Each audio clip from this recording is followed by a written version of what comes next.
regarding creating simple servers using Node. Okay, so basically what I have here is a couple of definitions, a couple of terms, and I would really love to walk us through the explanation of some of these items. Of course, I expect most of you have heard the term web servers, and I would love us to look at it from a very low level, a scenario. Let me call it scenario. Okay, so looking at what we have right now, very plain. A web server is a computer software. I think I should have a computer software and underlying hardware. I'm going to explain what this is. That accepts requests via HTTP or its secure variant, HTTPS. I will also explain this. And we said it listens on a port, which is either open or closed port, of course, for a request over a protocol, and then it sends a response, or it returns a response to a client, to the client. Fine. Okay, so let me break this down. So some of the vital part of this definition. The first thing we said, a web server is a computer software and underlying hardware. Okay, so why do we have to say and underlying hardware? So because from the core, every web server works on a specific hardware configuration. So the hardware has to be present, of course, whether you're doing that via your phone, your personal phone, your Android phone can act as a web server. You can actually use your phone to serve files and videos. And a typical example for those of you that use Android devices, I believe you might have used an app called Zenda. And if you try to transfer to your laptop using Zenda, it is very possible because the Zenda app itself implements can work as a web server, right? So let's assume you have like a subscription, like internet connection on your phone. You can use Zenda to connect to your laptop and to other devices, and these devices will be able to access your internet connection and work with your internet connection over your portable hotspots. Okay, so that is what we mean. There must be like a presence of some sort of hardware to power the web server. Okay, and we said it accepts requests via HTTP or its secure variant HTTPS. Now, basically, HTTP stands for Hypertext Transfer Protocol. Yeah, so and looking at this Hypertext Transfer Protocol, it's a way to it's a protocol, right? It's a protocol, and protocol, of course, also means guidelines or rules. This is a protocol that is used to transfer documents or texts, generally text. But I mean, now we see hypertext, right? So hypertext basically means hypermedia or hyperlinks. So you can actually transfer documents. I'll just use documents because that should cover your pictures, your videos, your text, and all that. Used to transfer this data on a secure network, right? That is what this protocol stands for. We have a couple of other protocols like the FTP, the File Transfer Protocol, and amongst others. And we said its secure variant HTTPS. Now, HTTPS, of course, simply means secure hypertext transfer protocol, right? So it's just a way to secure. It's just a way to secure your server. You have to install a trusted certificate that your server would recognize, or probably your server administrators or providers would recognize and approve that yes, this website is secured. So the thing is that does not mean Aka's website would not have HTTPS. You understand? So a website might not be secured from your inputs because when you input your credit card details on the website, whether you are running on HTTP or HTTPS, you already if it's a fake website or if it's deployed by hackers or scammers, definitely you can be scammed as well. What you need to understand is that your communication, the text you send, everything is encrypted using the certificate, right? So it will be difficult for someone on that same network with you to be able to, read through some valid details such as your credentials, your username and password. So once you have HTTPS on your site, the people communicating with your website are rest assured that their credentials, be it username and password, or credit card details would definitely be encrypted while the message is going through that network. You understand? So when people try to, probably tap into their network using a couple of tools like Wireshark or Hydra, if you have experience using some Linux tool base, you will be tool sets. You will be able to understand that having a secured HTTP server would protect you from exposing your credentials to attackers. Okay, and we said it listens on a port which is either open or closed. So basically, I think we need to understand that the open port the open ports can serve documents, right? The open port can serve documents such as your HTML documents. So we have some standard open ports like 80. You have to open them. Of course, you can close them if you want to when you're on the server. We also have 8080, which is also a standard mostly used in local development. But I mean, it's something you can open or you can close yourself. And we also have 443, which is what we use for secured servers. So, for example, any website running HTTPS such as this, there's a high probability that they're currently running HTTPS on port 443. And, you can also verify that. You can verify that using your terminal. I always come back here, but of course, you can verify that using your terminal by easily, tracing the IP, or probably just even doing a simple ping, HTTPS, and we can say repoit.com. And it, did I make, okay, I think I made a mistake, right? Repoit.com. Let's go back here. Cannot resolve. Ping. Oh, okay. Unknown hosts. Yeah, let's verify something here. Okay, so I am okay, yeah, so I was not supposed to add the HTTP. Okay, yeah, so I mean, using this for example, you can see we're able to at least ping this particular server to see if it's live, if it's alive, or if it's dead. We are seeing some details that you might not understand. Time to live, the time it's using, checking this. Unfortunately, using ping, we're not able to really see the exact port. But we can use some other commands like traceat command. I need to verify if this works on the Mac. I've not really used this on the Mac, so let's see.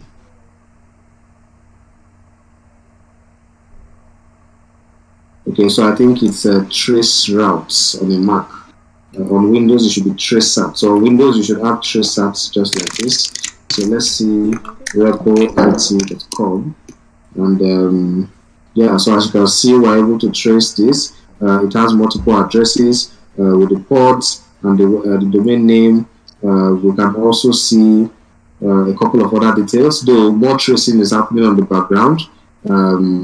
Yeah, so definitely this is going to give us like a lot of details, but we're not going to focus on this now. Just showing you what you can do to probably trace the number of IPs, and we also have a couple of tools like tools such as port scanner and all that. You can try to use them, of course, for ethical purpose only. So let's come back here. I was only describing the idea of the ports and what it means for some ports to be open and for some ports to be closed. So the ports that are open are basically meant to serve the public, of course, which means if you have a port that is open and it was not intended for the public, there's a possibility that attackers might use that to search for or probably to check for vulnerability on your site and how they can get in. Okay, so that is it. And we said it's actually listening on this port for a request over a protocol. And when we say it's listening for a request, we are basically talking about a request coming from the client, right? And the client in this case can be a web client, right, which is like a JavaScript front-end application, or probably a mobile client. A client can also be Internet of Things, devices. Maybe like maybe you work with devices such as Arduino or something like a Raspberry Pi. You can choose to program a smart device in your house and say, okay, I want this device to send a request to my server every 10 minutes or every 5 minutes to give me updates of the temperature in my apartment. Now you're sending a request to the web server, right? I'm also going to break down the idea about web servers and the different types of servers we have and how they work. We're going to move through this step by step. So at least I believe you understand what I mean by sending a request to the server. It's like sending a message using a particular language that both the client and the server would understand.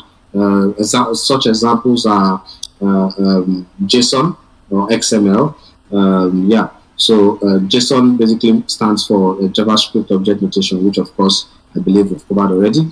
Okay, so we send a request over a protocol. We're still referring to the hypertext transfer protocol, and of course there are other types of protocols. And it returns a response to the client. Well, it's not compulsory to always return a response. I mean, from the application side, but from the server side, definitely it will always return a response. So either you're sending once you connect to the web server, it will definitely give you a trigger, making you understand that this was connected successfully. Okay, so that is it for the web servers. And I also have a simple explanation of this using this image. So if you can see this image, let me also go ahead and try my best to keep track of the chat. So if you have any question, I have the chat open. You can always ask. Okay, so back here, you can see back on this diagram, you can see I have the client. This is a web server. I think this is a typographical error. This is the database, and we're just trying to show the interaction between the clients. So as you can see, we have a PDA. We have a Mac OS desktop computer. We have a laptop. We also have a personal computer. They are communicating over the internet, which is the base channel, and they are communicating with the web server, right? So this is the web server. And we have JSP files stored here. They are basically describing, I think it's Java, something related to Java. I think it's always good to use the opportunity we have here to remember some of these things. So JSP means Java Server Pages. Yeah, very old technology that we've explored in the past. You can just try to know what it is, but basically we won't be using it for probably we won't be using it for anything now. So we have like the JSP file, which is your web pages on the server, and the server is currently running on a particular operating system, which means we said the web server is a combination of like a program software, and also it's running on a hardware, which of course has to be a physical hardware. It might not be yours. It might be running on a hardware running on the cloud, right? So you can have a specific configuration of hardware running on the cloud that you connect to. But at the end of the day, the hardware is located somewhere, running physically in that particular location as well. So this is a Unix running a Unix-based Apache web server. We would also get to understand what this Apache actually stands for. And finally, we have our database running, which happens to be an Oracle DB. So this is just showing the idea about the web server. The web server communicates to your database system and also your application server. The application server is not shown here, but I'm definitely going to explain that. So let me take that off and let's proceed with our explanation here. Okay, so I also have I think this is another definition of the web server. I said the web server is a software and hardware that uses HTTP and other protocols to respond to a client request made over the World Wide Web, right, which is the internet. And the main job of the web server is to display website content through storing, processing, and delivering web pages to users. Okay, so I think this is basically what we've explained so far. So let's try to differentiate, the web server from the web service. So most of you have heard of web services, right? You might be asking yourself, okay, so what is the difference? We have the web server, we have the web services. What is the major difference? The major difference is the web service is. I'm going to break it down without following the explanation here first. So it's basically a system that you have implemented or someone has implemented, so you can reuse a web service It's basically a system that you deploy, right? You deploy on a server. Of course, you have to deploy this on a server. I'm not going to say this is a website, but of course, it can act as a combination of running a website, which is your static pages or dynamic pages, and also running a certain code base, right, which is probably connected or not connected to your business logic, but definitely a code base. That is performing performing a specific operation. So, for example, I can deploy a couple of web services and say, okay, the first web service is going to handle my email transactions. The second web service is going to handle my SMS transactions. These web services can even communicate together. So let's look at what we have from Wikipedia. The term web services is either a service offered by an electronic device to another electronic device.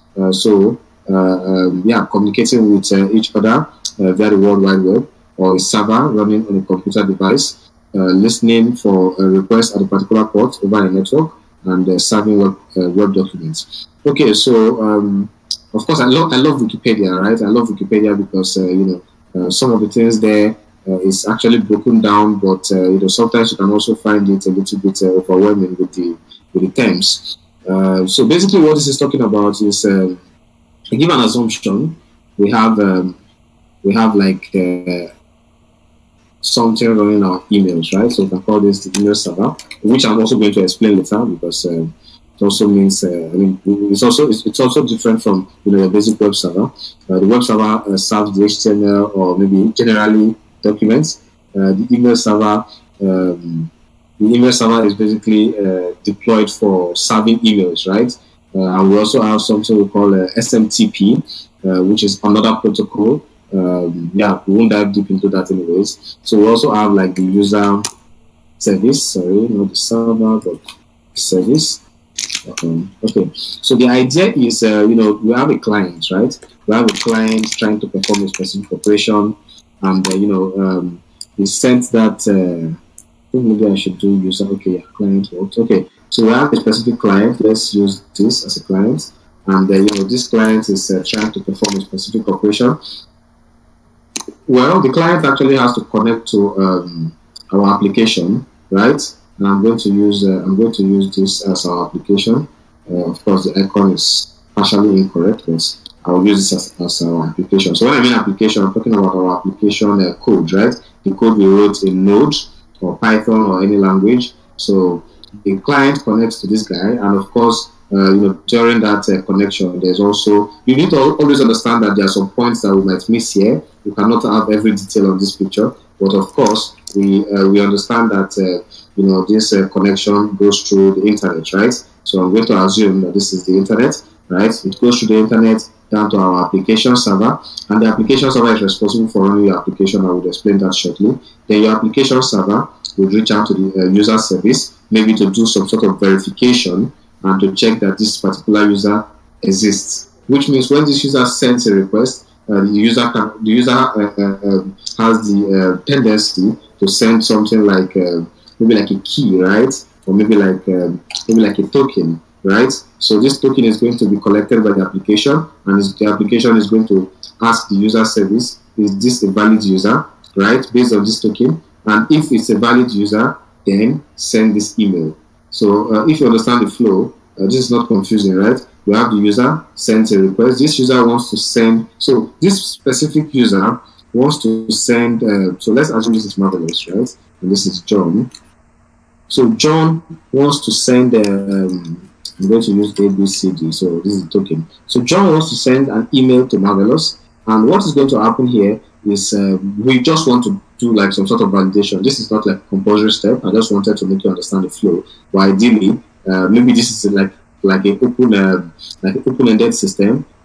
John should be able to send this email directly, right? Okay, so John has to put in this token because we want to do validation. We want to be sure that this is really John sending this detail. So when this token gets here, now there will be a check, right? And the check is going to be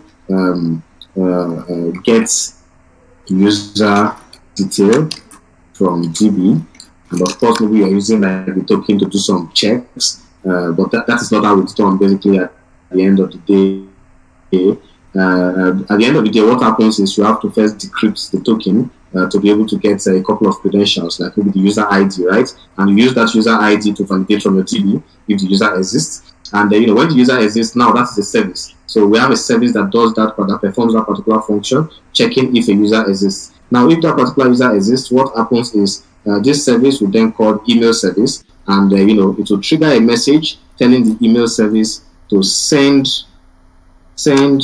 John's message to Marvelous. Okay, so now what will happen here is this service will send this message to this other service. So you see that these services are communicating at this point, right? And they are called web services. These services are communicating, and when this particular service receives this message, it then wraps up the message from John, which is probably like, "Hi, mates," and this message will definitely be sent to Marv at the end of the day. So this is just something you need to understand when it comes to the flow of software systems.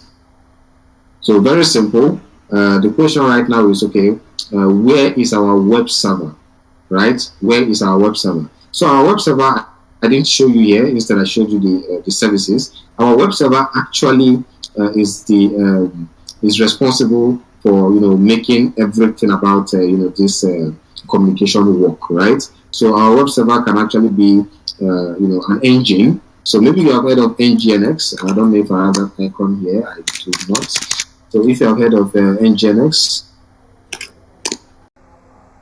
okay, so this is NGNX, and using NGNX, you see that this is also called like an advanced load balancer, because basically we use it most times for balancing the requests that we receive on the servers, but it's also a web server, and also a reverse proxy. For me, I think most times I've used this both as a web server and a reverse proxy, and I use some other services on the cloud for load balancing, because this is not easy to manage. But this is a web server, right? That can also be used as a reverse proxy, load balancer, mail proxy, HTTP cache, and the software was created by this. Okay, all right. So you can read this up, you can check it out. Definitely, we're going to cover some of these things, and you will learn to use it. We have a video from I think Fireship.io explaining that in just about 100 seconds, so you can check it out, right? Maybe I should just drop that link in the chat before I proceed. Alright, so that is simply NGNX, and it's just a web server with a couple of other features, but basically that is an example. You can search for the alternatives, and you see more options. So the web server is definitely going to be around this box, making this whole functionalities work, including our application, our NodeJS based application running here. So that is what a web server and the web service is. So these are the web services, right? Okay. So next we have the application server, which I said we're going to get to. And here we have that the application server is a server that hosts application, right? And application server framework are software frameworks for building application servers. An application server framework provides both facilities to create web applications and the server environment to run them. Okay, so an example of an application server. So a couple of application servers that I can, that you can think of right now, maybe something like Apache Tomcat, Apache, or maybe I think it's called Tomcat. Yeah. So let's say application server examples. Okay, so you see we have a couple of them here. We have WebLogic, we have WebSphere, we have JBoss. Yeah, so the idea, I mean, you might not find yourself using some of these guys. They are old technologies, they power a lot of systems, right? I mean, they are wonderful,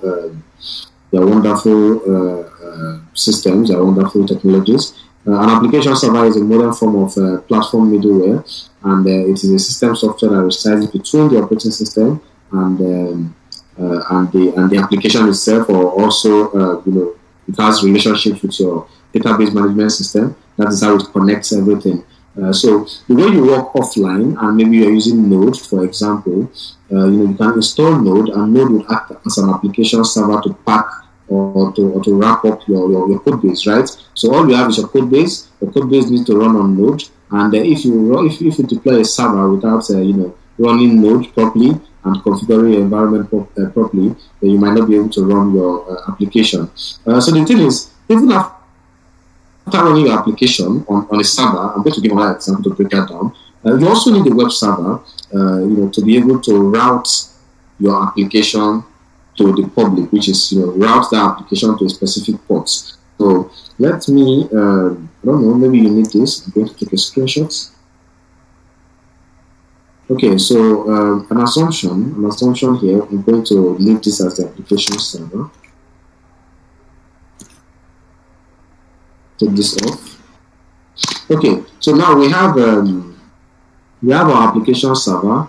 We also have, like, of course, the internet, the World Wide Web, and also the user, right? Okay, so let's assume our application is running on Node, right? So our application is currently running on Node.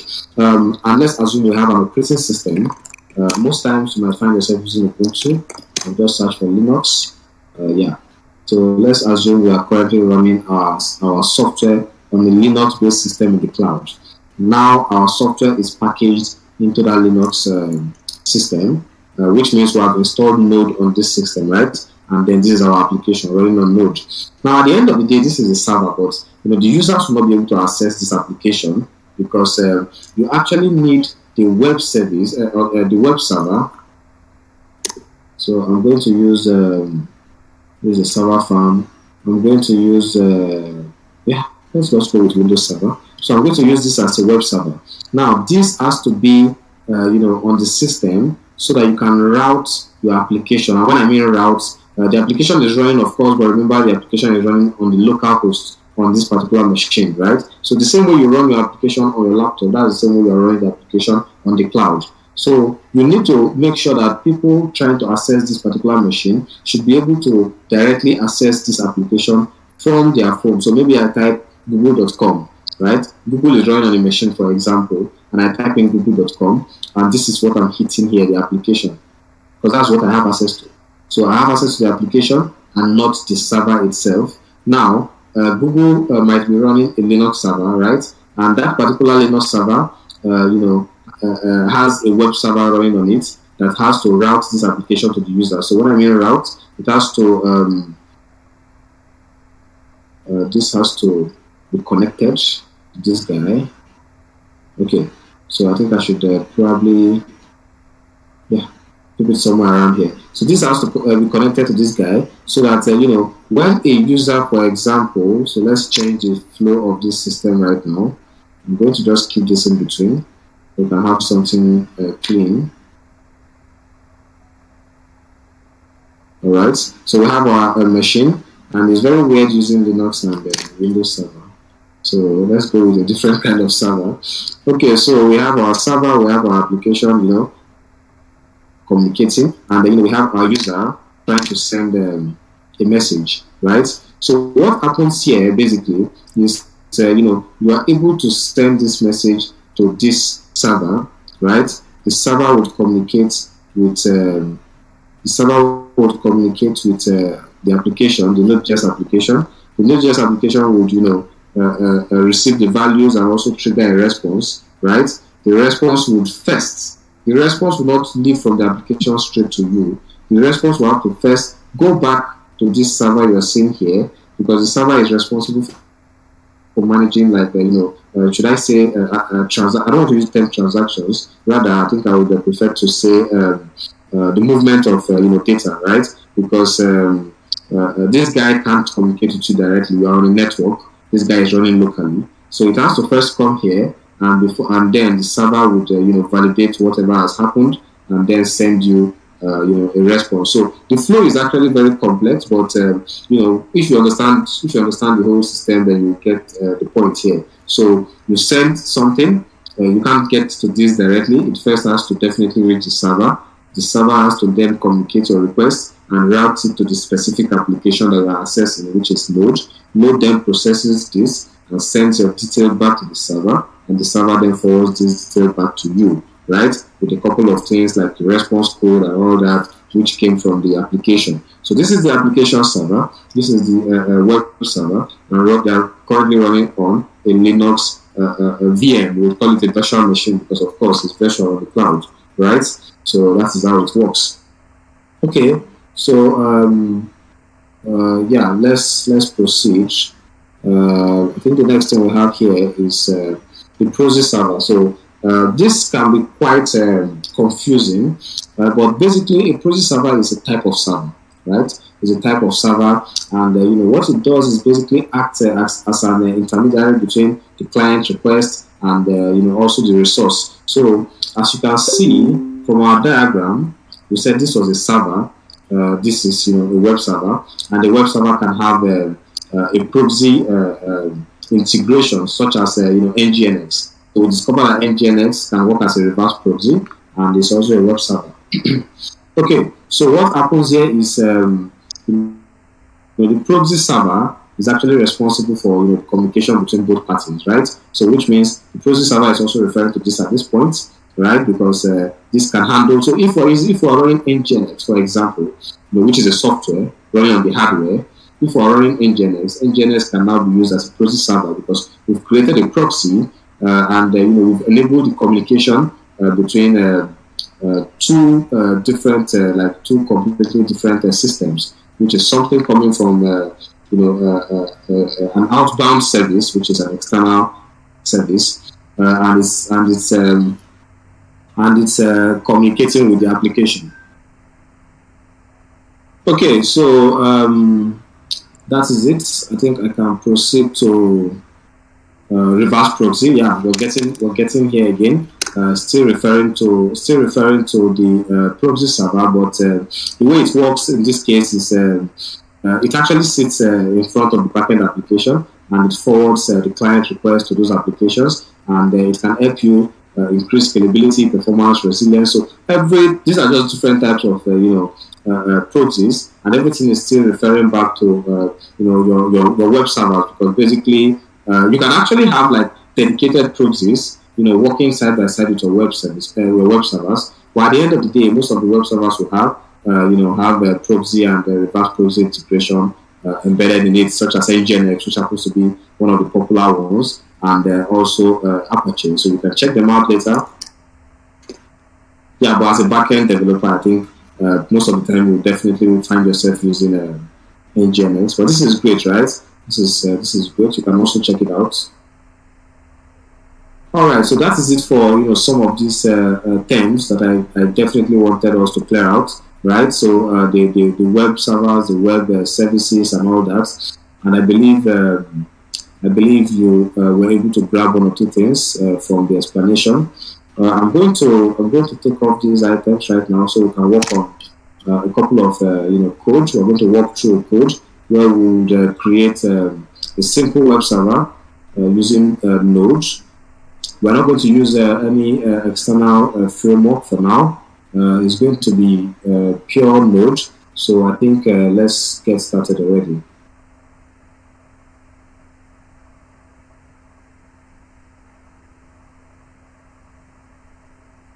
Okay, so I think something just occurred to me. I said I was going to explain some types of servers, though I spoke about the mail server and also the application server. But we also have the FTP server, which is the file transfer protocol server. It can aid transfer files, right, on your machine or on your server, probably to some other system somewhere. We also have database servers that can host and manage your database, like the Postgres server, the MySQL server, right? And we also have the domain name systems servers. So that is also an example. It is a name server. So for example, I think if you have visited GoDaddy and tried to purchase a domain name, or maybe you have visited Hostigator, is it Hostigator or Hostigator? Or maybe you visited Namecheap, or you even visited Uberhost, or Nigerian service. Definitely, they render this particular service, right? They can you can search, right? You can perform search. So ideally, they are not in charge of managing the DNS, right? The DNS itself is kind of like a network of tons of computers providing this response to queries when you search. and someone can purchase a name in UK, and that name has been purchased. Even if you're in Nigeria, you cannot purchase that particular name because the World Wide Web in itself is just connected computers running on I would rather say more like a single instance, right? When I mean instance, I'm referring to what you see on the front end, right? You're connecting from your place, from your apartment. I am connecting as well, but we're connecting to the internet. And if our network permits us to communicate over the internet, then we can have a direct communication. But of course, the question right now is okay. How does that really work in terms of you trying to communicate to me? When we say this is like a global network of computers, how do we mean? For example, how do we even receive internet and these web services and the whole idea about internet? How does it even work in the first place, right? The whole idea about transferring files, these protocols and the rest of them. How are we even connected to the internet in the first place? And I think that would be a very interesting question, because I remember asking myself the same question: how do we manage to deploy these things? And a lot of people access these things without having any physical connections, and we say it's wireless. How is it wireless? So how did we really connect to the internet itself from Nigeria? So just in case you don't know, there are a couple of countries that don't have internet connections to today, and I think that was how I managed to figure out how the internet actually works.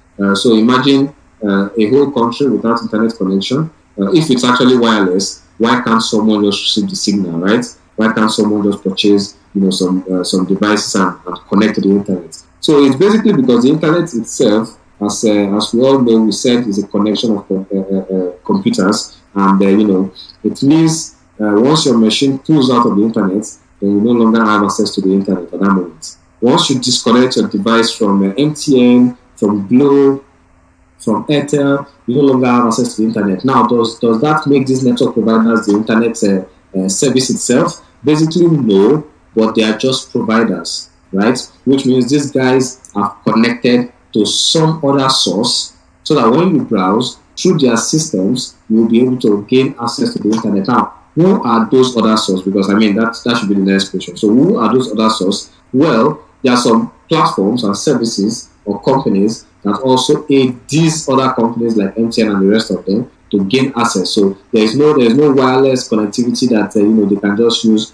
to tap to the internet. There must be some sort of connectivity, right? Which I'm going to show you. At the end of the day, the wireless connectivity you see from the mast and all that, and your phone, the communication there is between your phone and the mast, or maybe the underground cables that have been passed around your neighborhood. So that's why you see sometimes you have a very high, very good network. Sometimes you have a very bad network. And I think if you want to really validate what I mean, you can go ahead and search for. So there is this under ocean wire cabling. So I think this is this would be like the end result. Your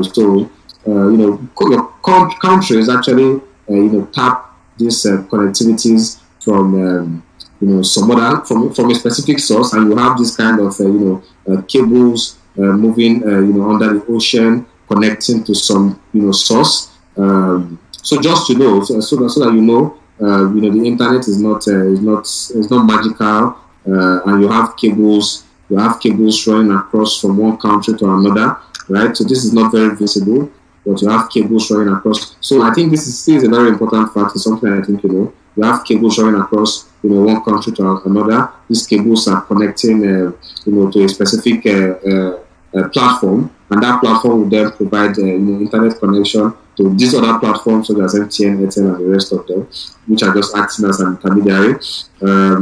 This is kind of very deep, so I think maybe it's something we have to look at later. Shark attack on sub cable. Okay.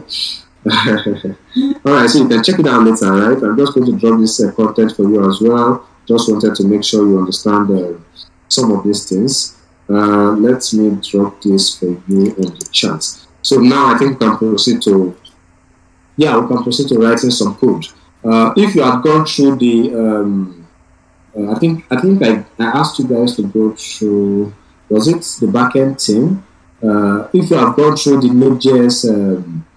Node.js documentation, definitely by now I believe you should understand what Node.js is, how to use basic modules, how to import, how to install using npm, which is Node Package Manager, and all that. Right now we're going to focus more on creating a very basic server, but I think it's still good that you understand that the concept of module is basically referring to JavaScript libraries, and of course, it's just having a bunch of functions or objects or classes on a specific file. So and they are callable. So having a single file, a single JavaScript file can actually be a module. In its best form, as a description, you can describe it as a module. And when you have a collection of modules, you might probably be ending up to having a package. Okay, so we have a bunch of built-in modules. So I'll just use this example, and this example I'm taking this from W3 School, so you can check it out there as well. This is a very simple example on creating a simple HTTP server. So let's go ahead and look at what we have. And I hope this runs on REPL IT. So let's test to make sure. Oh wow, okay, good. All right. So what we have here is we're using the default HTTP module from Node, and using the default HTTP module, you can easily do http.createServer. So this is a method, right? This is a method, and when you create a server, you have to pass in a callback. So this is a callback function, as you can see, which accepts your request. Gives out the response. So we did not define if we're using the HTTP verbs such as get, post, and all that. But definitely that is possible here as well. But we didn't define. And what we're just doing here is we're serving a very simple static content. So as you can see, we're serving this simple content, and this content is we are sending out a response of 200. 200 is a status code that says something is okay, which is also successful. I'm going to share a list of that, but we are going to cover that when we get to working with Express. So we have a couple of HTTP codes.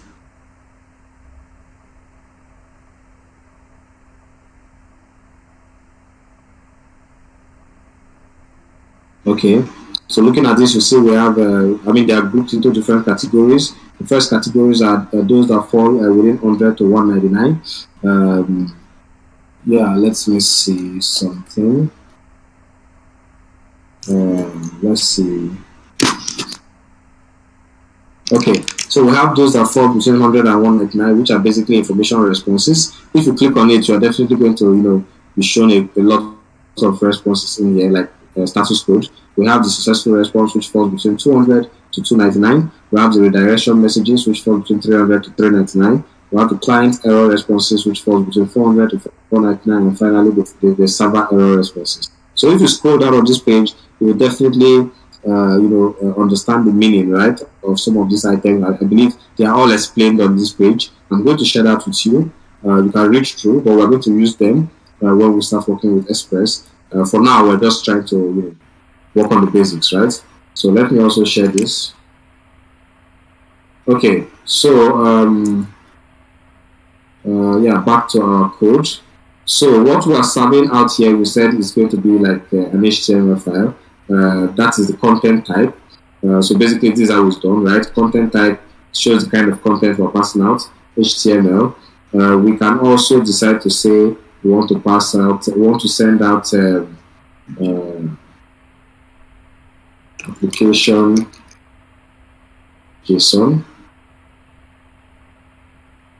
So I'm going to run this again. So what you're actually seeing here is actually a JSON type. So I think I'll probably do JSON.stringify. Let me know if JSON.stringify. Okay, so then I can do this. I can say status 200. So as you can see, that's what we have as well here. We're passing out a content type of application JSON. So the initial thing we passed out was yeah. I'm going to bring in another. I'm going to bring in a very simple example again from W3 school. So you notice that what I used there was pure JavaScript, right? This is just JSON.string. So let's bring in this other example. We're going to have a problem running this file. As you can see, we don't have this file, which is what we call my first module. We're going to create that module right now, which basically describes a very simple file, right? A very simple file. So we're going to call this my first module. Right? What's wrong with my keyboard? This is very good. My first module. Okay.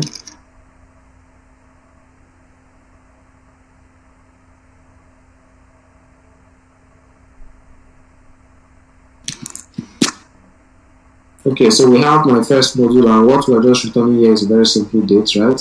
So in here, let's go ahead, stop this code, run it again, let's see what we get. So as you can see, we're able to get the current day just by, what we did here is we just created the server, http.create server, we passed now a callback, we said the response was right head 200, which means you're going to tell if this was on our web browser page, we will be able to see that status. We are sending out the text /html, and also I think we should be able to see that status. What I will have to do is open it on a new page, right? Then I will have to inspect, come down to the network, and refresh this page. So as you can see, this is what we have, 200, right? And you can see 200. Then you come down to response, and you can see the response. So this is a very good way to understand how these things are working. This detail you are seeing here is what you are seeing here.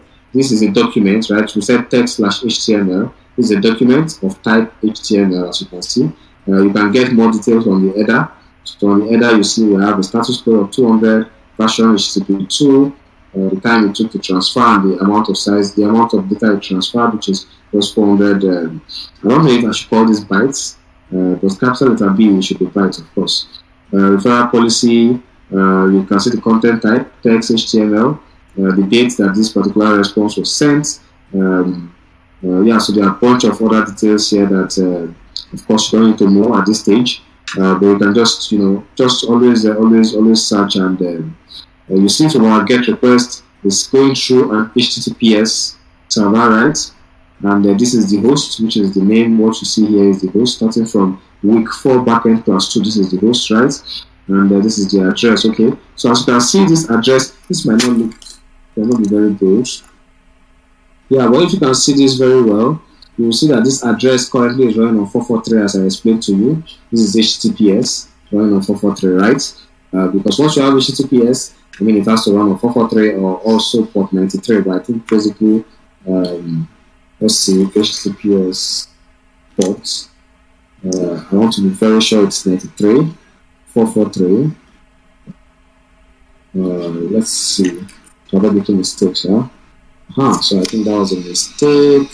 I think it's actually 53. 53 is for TCP and UDP. Okay, so basically it's just 443. But of course, you can also configure some other ports to function the way you want them to function. But I think that is only advisable if you're a systems person to avoid creating vulnerabilities on your system. Okay, so as you can see, we have 443 and a couple of other details, but something I believe you understand already. So let me take this back in. So you can see we have the response, which is displayed here, of course, because an HTML response. Okay, so basically that is it. This is how simple it is to create a very simple web server. We are going to make this a little bit fun, right? We're going to make this fun, and what we are going to do is we're going to learn to add or customize headers, which is what we've done here already. But so basically, what are headers? An header is basically like a way to set some some details, a way to set details on how you want your request or your response to be presented or formatted to the other party. So maybe you can send a request as a JSON. It will definitely be received as a JSON. It will be used as probably any other type of object. But maybe you also said that when somebody sends a request and you are giving a response, you want your response to also go back as a JSON. Definitely that has to do with the configuration as well. And those configurations most times are definitely stored in the header. And by default, this is the way you store. This is where you send out header details when you're using the pure HTTP library, when you're not using Express or any other library. Okay, so let's assume we're trying to grab the URL. So just a very simple assumption, right? So what I'm going to do is I'm going to let me do this here. So I'm going to say console. I think something just what's wrong with this button. I'm trying to figure that out. Okay. Console.log and we'll say request.url. Let's see what we get. If I run this again. Okay. So our URL is just showing us slash. What if we add we can't hash from here. Okay, so let's come back here. Let's inspect. We're trying to log something on the console now. Let's clear this. And let's say slash username. So of course this is going to let's see what we have. I have to refresh this first. So you see we have username here. I was wondering why it did not show up here. That's kind of okay.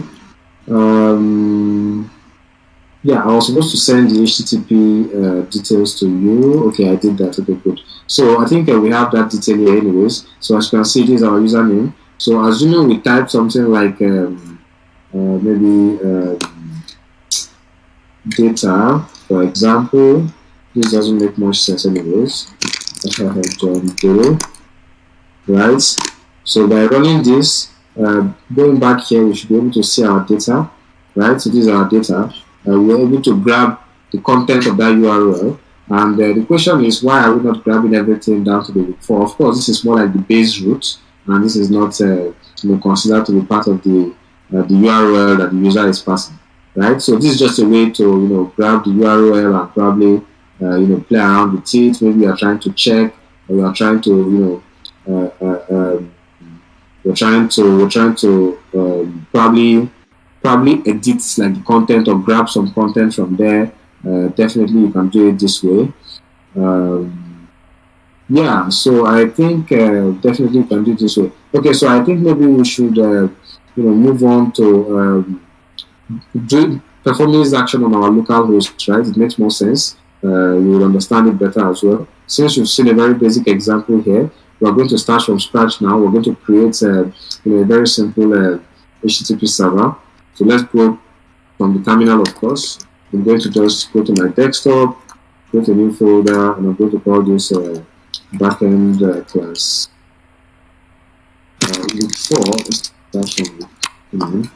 Before Backend class 2, right? Okay, so I'm going to open everything in code and do it manually from there. But I mean, if you know how to use that terminal, you can just use the touch command to make everything fast for yourself. I'm going to create index.js. Okay, makes sense. All right, so in here, the first thing I'm going to put here is our const. Let me zoom in a little bit. So I'm going to say const HTTP equals require HTTP, right? Okay. Now this is our. We are able to import this. So let's just go ahead and do console.dir HTTP just to see what the content in here looks like. Now I'm going to do node index. So you see, these are some of the internal details of this particular HTTP module. So you can see we have a lot of details here. a lot of verbs, right? Get, patch, post, copy, delete. There are so many of them, but some of the basic ones are just get, patch, put, delete, right? Yes. So these are also like the status code. So these are just part of this library, right? So these are the status code. This is your agent, checking for incoming message, outgoing message, server. Yeah, so there are a couple of things here, requests. So you can definitely check them out. Let's also describe two things here. One being our hosts. Let's take this off. Now we're going to call this a local host, because of course we are currently running this offline on the const port equals let's stick to 8080. So the thing is, you have to make sure that no other application is running on this port. So for those of you that maybe use PHP and use WAMP or XAMPP, you have to be sure that nothing is taking up this port. If not, you might have some errors and might make you confused. Okay, so now that we have our host and port, I would want us to abstract a particular method, a particular function that we can easily use to create our server. So I'm just going to do const. I'm going to call this listener.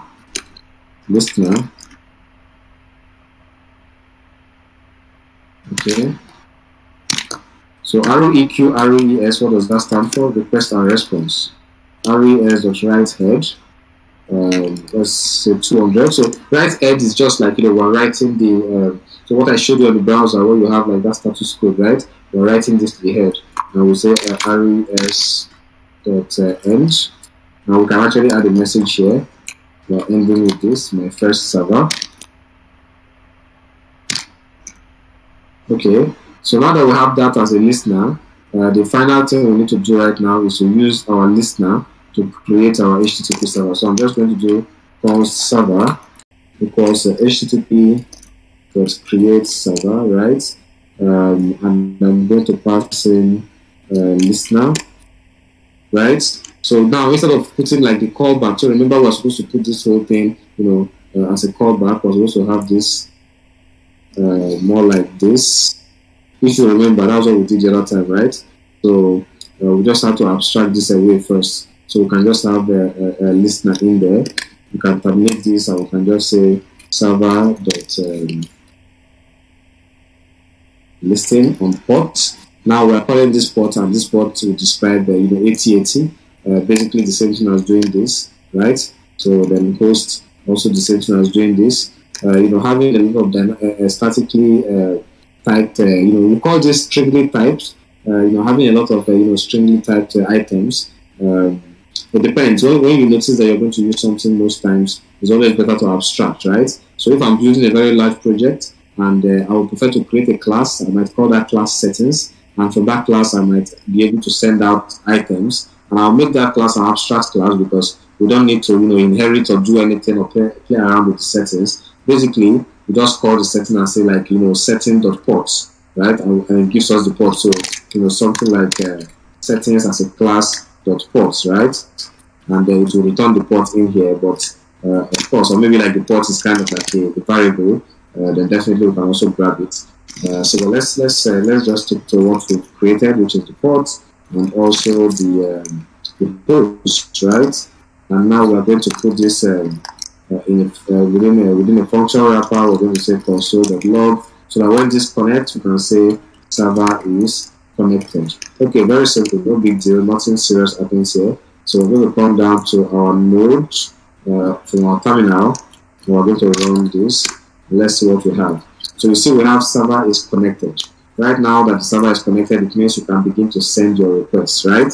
And our code base worked perfectly. Let me go ahead and stop the server. Now, what does it mean for your server to be connected? Basically, it means that you can definitely communicate with the person, right? Either via chat, I don't know, any source. Now you're connected to this code base, and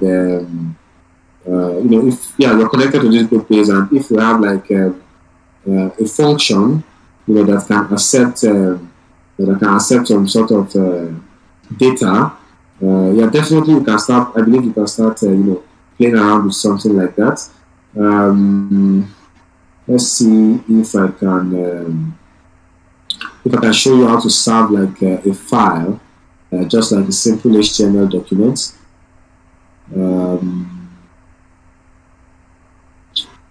Okay. Okay. So yeah. So of course, remember that we were able to send out a simple text the other time. So I want us to send out. Let's send out a JSON object. So we can send out a JSON object using this. For example, you set your header to content type application JSON. You can write head 200, which is our status code. Remember, then arrays.end. So we pass in our message, and this is expected to give us a JSON. I'm going to stop this and run it again. Let's see what we get. Server is connected. So now we're going to connect to localhost 8080. Let's go to our browser.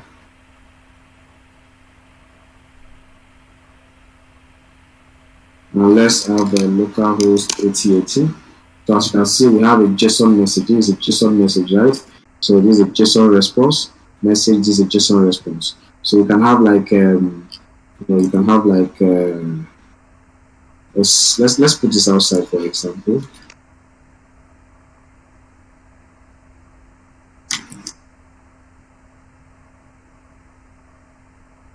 So I'm trying to show you that you can actually have like a massive load of objects, right?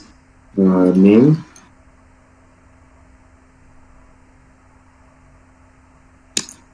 Okay. I'm going to stop running this to C. Run it again. Let's go back to the browser here. So let's see what we have. What are we able to get? Oh yeah, so we did not finish up with the code, right? We did not put anything here. So at this stage, we want to call JSON response, which I think we just need to pass in here, right? So let's go ahead and stop this again, run it again, and do this. So now we have a problem, and there was a problem with the code, right? The chunk argument must be a valid type of this. Okay. Let's go back and see what we have. Okay, so yeah, so we had a problem, and I think we need to debug to figure out where this problem is coming from. I'm suspecting it's actually coming from here, but I don't know. Let me drop the entire JSON in here and make this run again.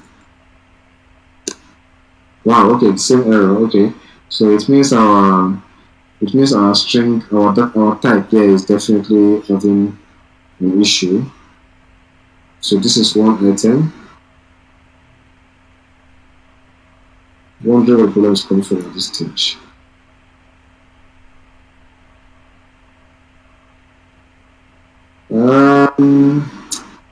Yeah, so where is this coming from? Okay, so I just have to do Ctrl Z and bring it back just to verify the problem we're having. JSON response. Let's go back to the page. Let's first see what we have here. Okay, of course, I'm able to connect. Now we have server is connected. This TCP message through error invalid argument type.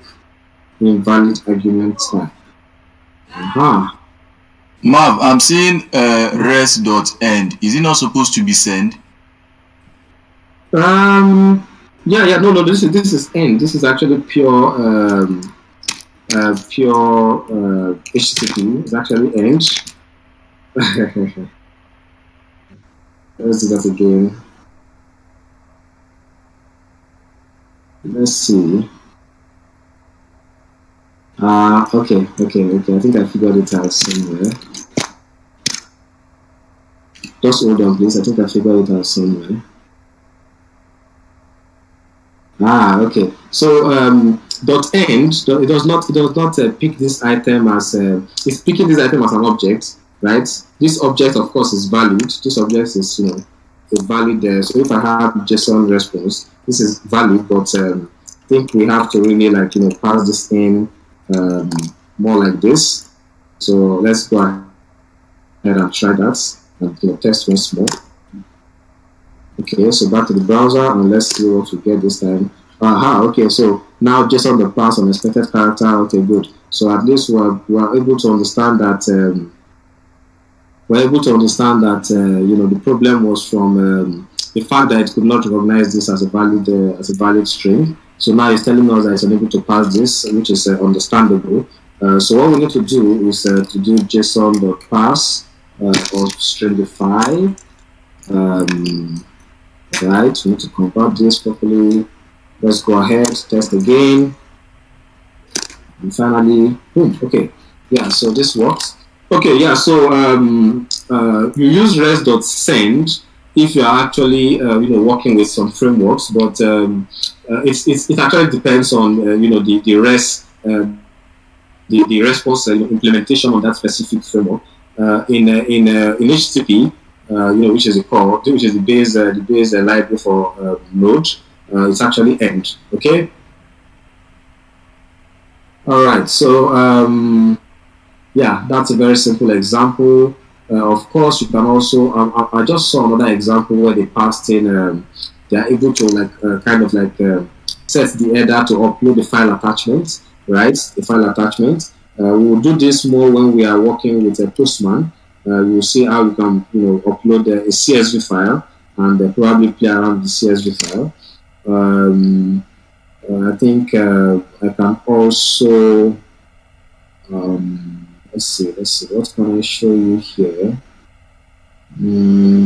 I don't want us to go into trying to send out like a CSV response. I mean, it makes no sense. But maybe we can send out kind of like an HTML content. So let's try that. Let's use that as an example. Sending out an HTML content. So just so you know, when you're sending this out, you have to first stringify this object, because by default it's a JavaScript object, and of course it's not a JSON object. So you have to use JSON or stringify, which is a default JavaScript method, right? So I'm going to paste this in here. What we're doing is we're just sending out a very simple HTML doc. We are also going to work on sending out like a whole HTML file, which I'm going to create here, index.html. Right, but before we do that, let's test this first. Yeah, so you see the way I'm always ending the server, starting the server all again. In order not to pass through this stress, there's a library called NodeMon that you can use. I think it's npm -g, or maybe NodeMon first -g, and the -g there says we're trying to install this globally, right, on the machine, so that we don't have to always install on every single project. So let's go ahead and test this while we are waiting for this to finish. So while we're installing NodeMon, I'm just going to get the location, this current location. Oh, I think that was fast. Okay, so I was just about to get this location, which of course I've done already. But I think NodeMon just finished installing, so we don't need to. Yeah. So I can just call NodeMon.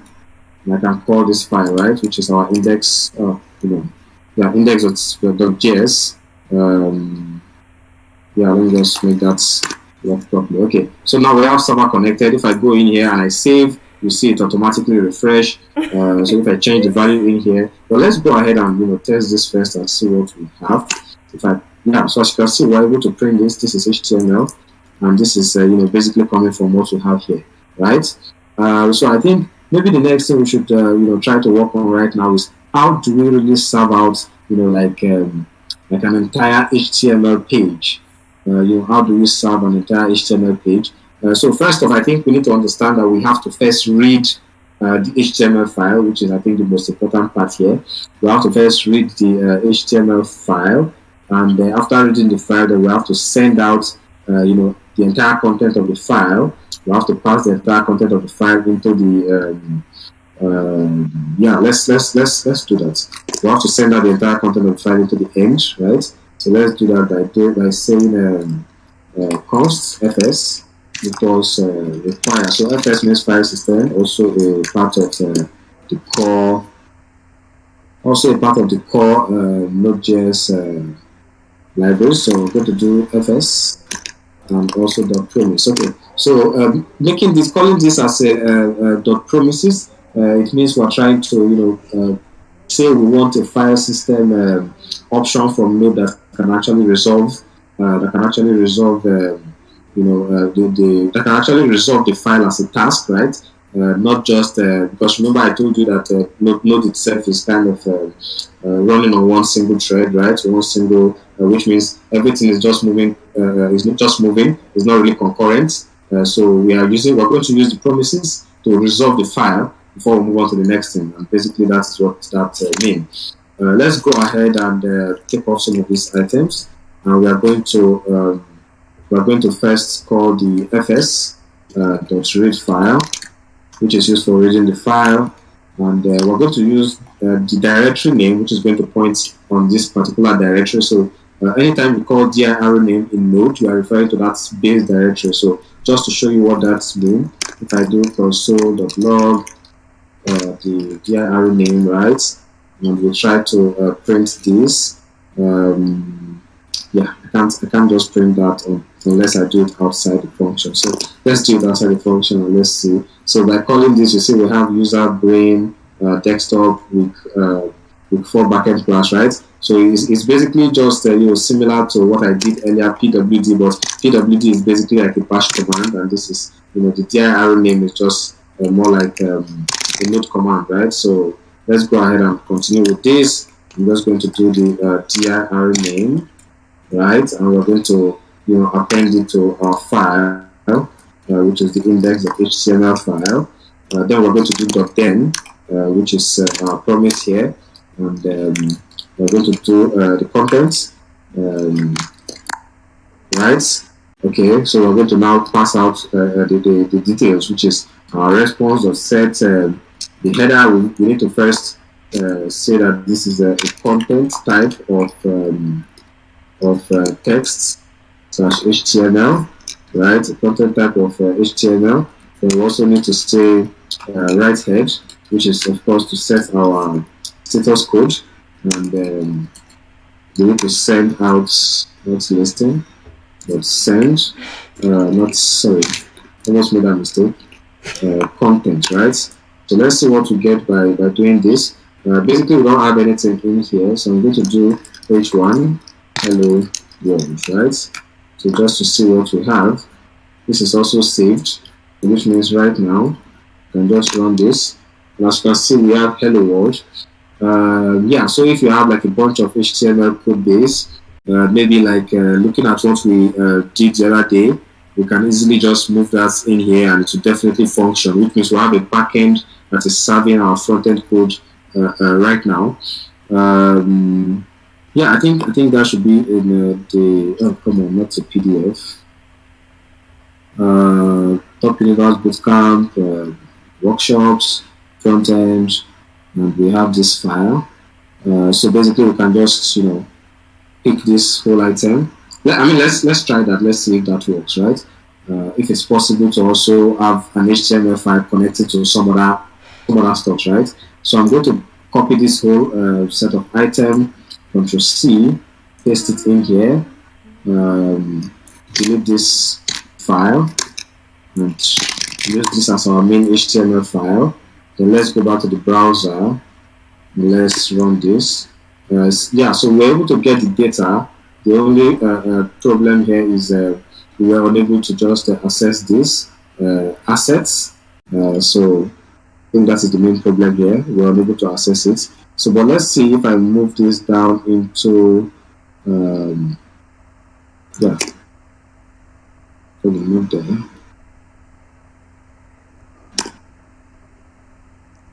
Yeah, so just to see what we get. Okay. So of course that works. Apart from our image, we're not able to get the image, but we're able to work with the style. And basically, it's because our application server currently is serving only the HTML file. There we have a whole lot of configuration to do to make this serve the entire bunch of content, including the image assets and all that. So what the major idea here is we are able to pass HTML content, And let me close this, right? This is our backend. Okay, so at the end of the day, I think at the end of the day, you can also use this, pattern to also catch errors if you have any errors, right? So if you have any errors, you can just catch the errors, right? Error. So if an error occurs, you can easily catch this error and probably even send this back to the front end as error, right? You can send this back because this is found within a callback. So definitely, if an error occurs, you won't actually see it because it won't get past this scope, right? So by using this, we can actually return the error. Rest that if there's an error, right head, it gives us like status code of 500, which is internal server error.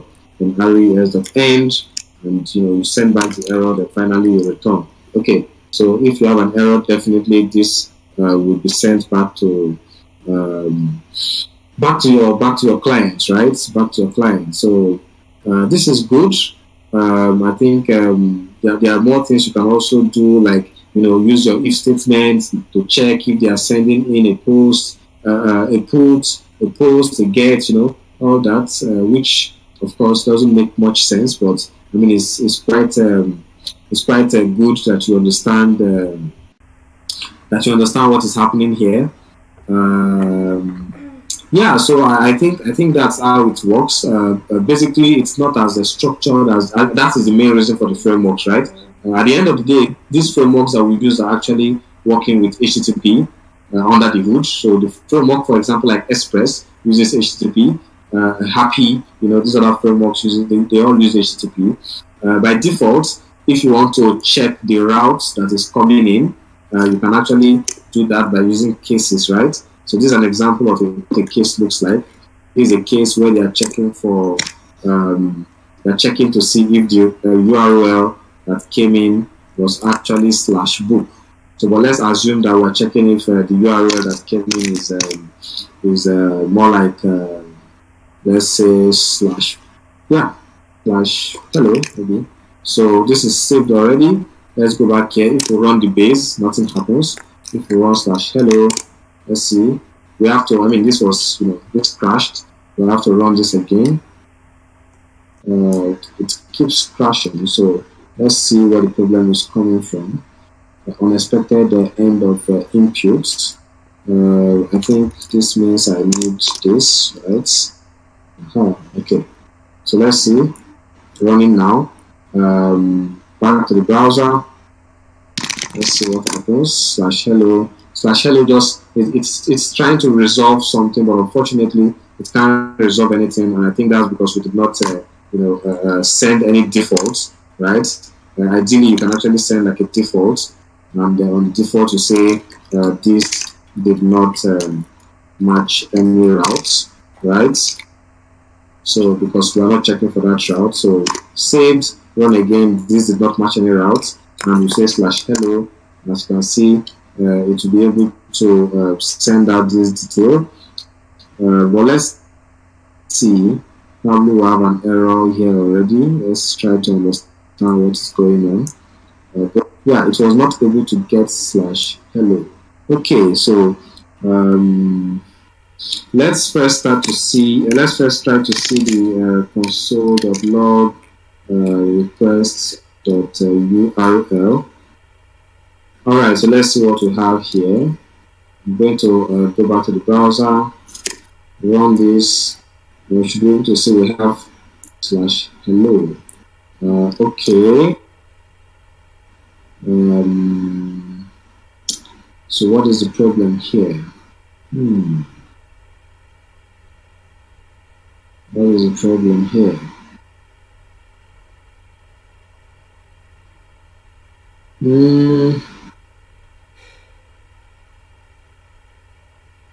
Okay, so this is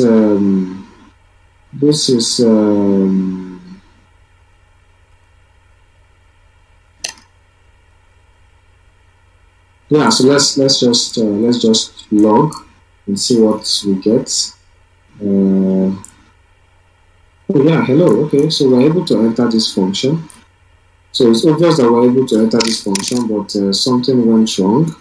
I don't know what that is, but let's try to fix that. So we're still serving our HTML file.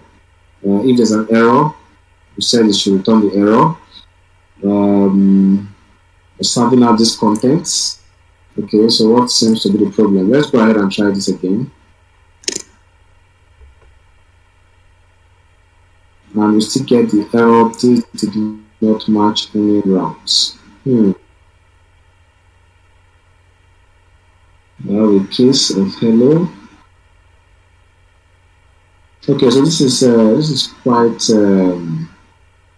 interesting. Let me see if I can use a different type.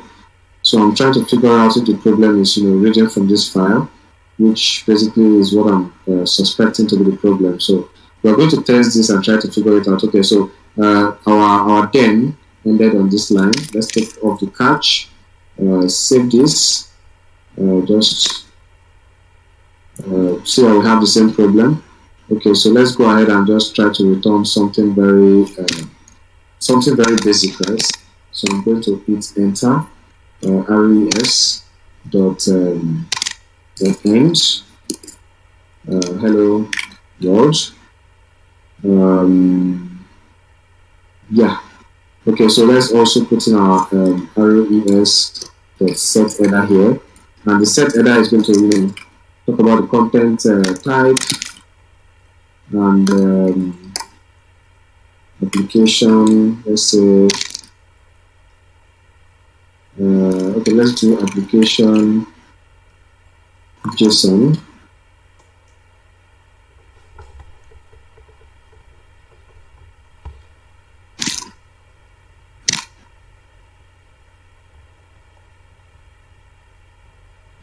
Data.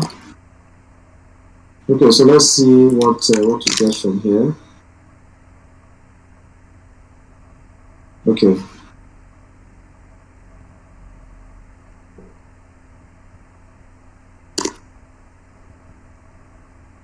Okay, so this is working. So I think basically is the position of some of these items, probably the break statements. I'm going to go back to try that again, and that will be the end of this this session that is meant to be 1 hour 30 minutes. So let me go back here, bring back this item, and move the break statement here. So I think this item was not breaking at this point.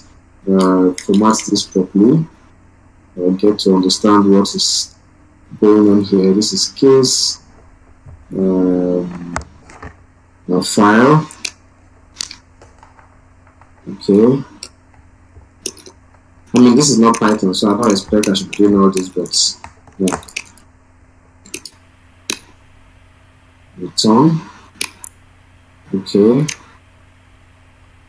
And finally, the break. I think it has to be at this point. So let's see what's happening. So this did not match any route. We still have the same problem from here. Even though it did. Hello. Wow.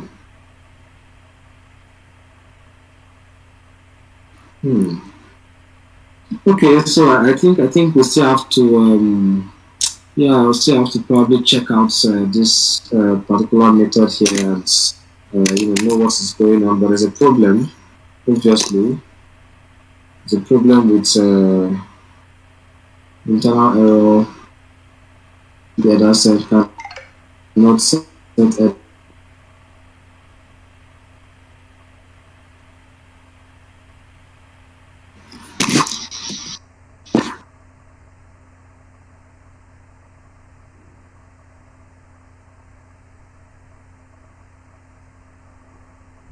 Okay, so yeah, I think that was the problem. And because we had the catch statement, the catch statement could not generate that error on the. Yeah, we did not really print that error to the. So this is loading the file. Though it's quite slow, but it's loading the file. So I think the problem is we tried to return else here. Which was sort of wrong.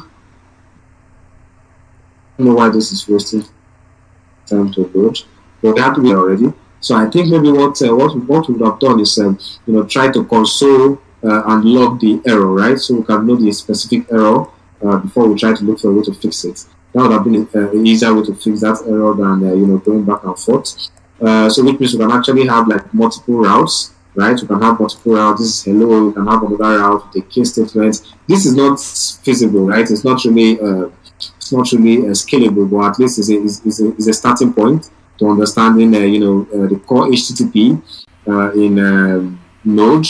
And this is to show you that you can actually build like a web server accepting data, and you can play around with a couple of data using pure HTTP. And what I would advise you to do is to check out the Node HTTP documentation. This is still slow. Okay, yeah, that's slow. So I think this is slow because of some of the classes we are calling for the fonts. That's my best sketch. So HTTP NodeJS documentation. Now I'm going to share that with you. And of course, you saw the way we had a couple of errors. We used console.log to try to trace some of these errors. But I mean, you are definitely going to use a lot of logging. Logging is very important to your application development. But at the end of the day, you are going to be running tests, right? So you need to set up tests. We've not gotten to that in our curriculum yet, but we're definitely going to learn how to set up proper tests so that you can always test your application without having to use a bunch of logs that you might mistakenly forget and push it to your staging or production environment. So this is the HTTP. This is the documentation. Let's see the HTTP right here. Okay, so I think we're already on the HTTP library. So this is it here. All you have to do is scroll down. Of course, there are lots of things there, but keep alive. This is what you are working with socket anyways. So I think you should just go down till you find HTML. HTTP. That was a mistake. So try to go through this HTTP net URL. So you see you can actually try out a couple of things here. By next week, we'll definitely start covering more topics. So just prepare very well. Scroll down till you get a couple of examples, right? Some of the things we've been doing, request dot. So you see they're using request and not ROEQ.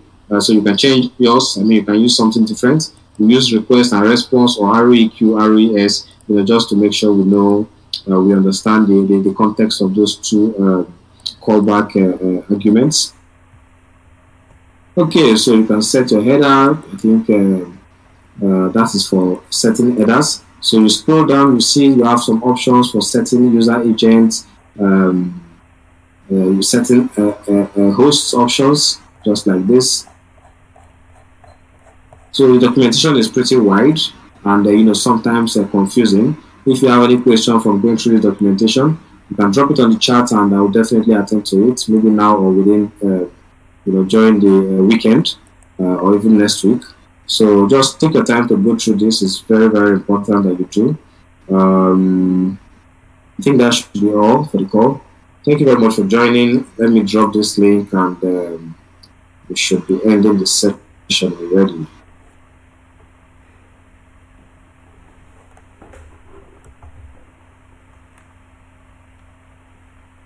All right, so do have a great weekend. Bye.